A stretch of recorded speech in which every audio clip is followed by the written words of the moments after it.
Arias here with Dr. Carol Olson. We are talking about suicide prevention following the second celebrity death this week.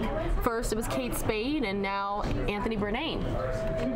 And when you heard about this morning, what were your thoughts? Well, I guess what I would say is I think many people consider that wealthy or successful or famous people are not at risk for suicide, but that's not the case. Many suicides are preceded by severe depression, and depression is a brain disorder that is a physical problem, basically, in the sense that it isn't due to not having willpower or being a weak person, that type of thing. So it's really no different than if a wealthy or successful person suddenly has a heart attack or has a stroke. These are illnesses that are, depression is a common illness in the population. Suicide, which is a rare outcome of depression, is actually not so rare in the sense that it's the 10th leading cause of death in the United States, and the rates of suicide are going up over the last 10 years. They're not going down like lots of other problems like, cardiovascular disease, etc. The rates of suicide are rising fairly substantially across the United States. I heard here in Arizona particularly we rank 11th in the U.S., is that right? They just came out with new statistics yesterday, so you maybe have a better one than I do, but yes, we rank fairly high, and I believe our rates went up about 17%, I believe, over the last several years. So I think a lot of people always ask, like, what can I do to help? If I know somebody suffering from severe depression or who's threatening or says things like they do want to take their own life, what do they do?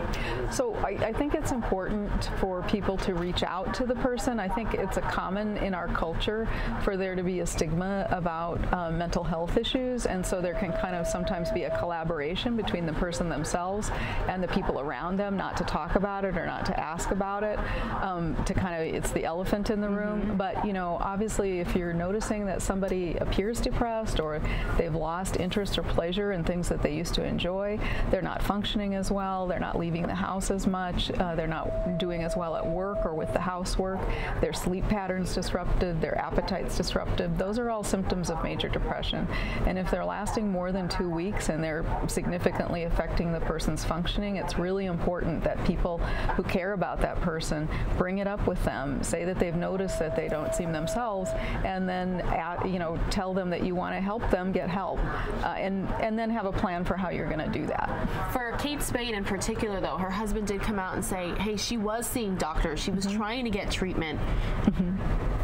I mean, is there a point where there's just nothing more you can do? Well, I think that point comes after a long period of time, because there's many different types of treatment for depression. So I haven't seen, in the course of my career, I've been practicing for close to 30 years, I haven't seen very many cases where I thought this person has a terminal case of depression, right, and there's no treatment that's going to benefit them. So sometimes it's a matter of getting a second opinion.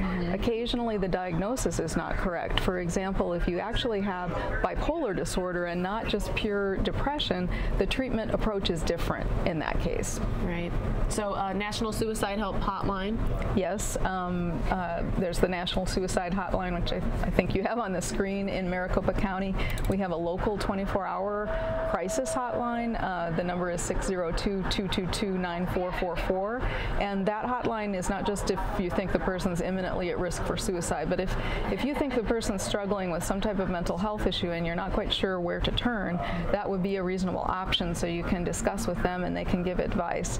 Another option, if the person's not doesn't seem imminently at risk but really needs to see someone, you might consider helping them to make an appointment with their primary care doctor, who can do a full evaluation, rule out any physical causes for their depression, and then refer them from there to a behavioral health specialist.